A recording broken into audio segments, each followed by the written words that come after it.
Hello दोस्तों, तो फिर से आपका स्वागत है। आज का टॉपिक है ईयर इन्फेक्शन। तो ईयर इन्फेक्शन में कॉमनली कह सकते हैं कि हमें कभी-कभी रेडनेस है, इचिंग है, फीवर है, साथ में कह सकते हैं कि भई ये पेशेंट को वाटरी डिस्चार्ज, येलोइश डिस्चार्ज या ब्लड का भी डिस्चार्ज हो सकता है। और ऑस्टोल्डर सिम्पटम्स में पेशेंट को साथ में पास में कोल्ड कफ हो सकता है, पेशेंट को गिडीनेस या वर्टिगो या व्हिस्टलिंग साउंड भी हो सकते हैं। तो ये तो हुआ सिम्पटम्स के लिए, लेकिन कह सकते हैं कि ये होता क्यों है? तो कॉमनली कह सकते हैं कि ईयर में अगर लॉन्ग टर्म कोई भी कचरा या मैल या वैक्स पड़ा हो तो ये कॉमनेस्ट है कि सेकेंडरी इन्फेक्शन लग सकता है।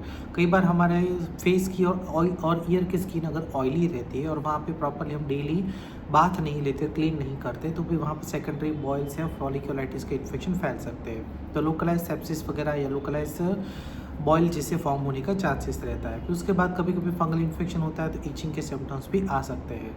तो कॉमनली हमें ईयरबड्स कभी ना डालें, वो हमें ध्यान रखना है।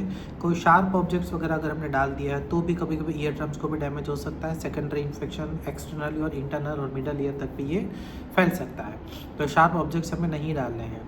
उसके उपरांत कह सकते हैं कि क्रोनिक कोल्ड एंड कफ, अगर क्रोनिक कोल्ड एंड कफ है और बार बार फ्रीक्वेंट कोल्ड एंड कफ होता है, हम सपोर्टिव मेडिकेशन लेते हैं या डॉक्टर की सलाह बिल्कुल नहीं लेते और डॉक्टर ने मान लो कि प्रॉपर एंटीबायोटिक कोर्स आपको दिया है और आप समय के लिए जैसे जितने दिनों तक बोला है वो फुलफिल नहीं करते, तो भी सेकेंडरी इन्फेक्शन ईयर में लग सकता है और धीरे धीरे करके हमें बड़े सिम्टम्स आ सकते हैं। तो इसके लिए प्रिकॉशन क्या लेना है कि ईयर को प्रॉपरली जो हमारे कॉटन जो रहते हैं, जो हमारे रुमाल वगैरह उससे क्लीन कर सकते हैं, लेकिन ईयरबड्स वगैरह ना डालें, कोई भी शार्प ऑब्जेक्ट्स ना डालें और डेली अपने जो एक्सटर्नल ईयर की स्किन है उसको प्रॉपरली पानी से क्लीन करें। उसके बाद पानी कान में न भरे, उसका ध्यान रखें। उसके उपरांत कह सकते हैं कि अगर कोई इन्फेक्शन है तो तुरंत डॉक्टर की सलाह लें। Particular cold cough runny nose है तो ईयर में इन्फेक्शन बाद में भी फैल सकता है और डॉक्टर अगर एंटीबायोटिक की सलाह देते हैं तो उतने दिनों तक वो प्रॉपर पूरा कोर्स फिनिश करें। अपने आप को मेडिसिन चालू ना करें और अपने आप को मेडिसिन स्टॉप भी ना कर दें।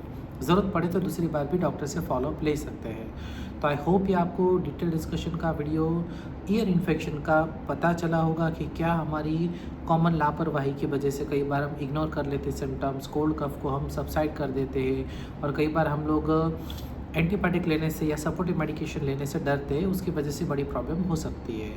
तो आई होप कि आपको वीडियो अच्छा लगा होगा और ऐसे डेली हेल्थ अपडेट्स के लिए हमारे चैनल के साथ बने रहिए और अगली वीडियो तक इजाज़त दीजिए। तब तक के लिए बाय।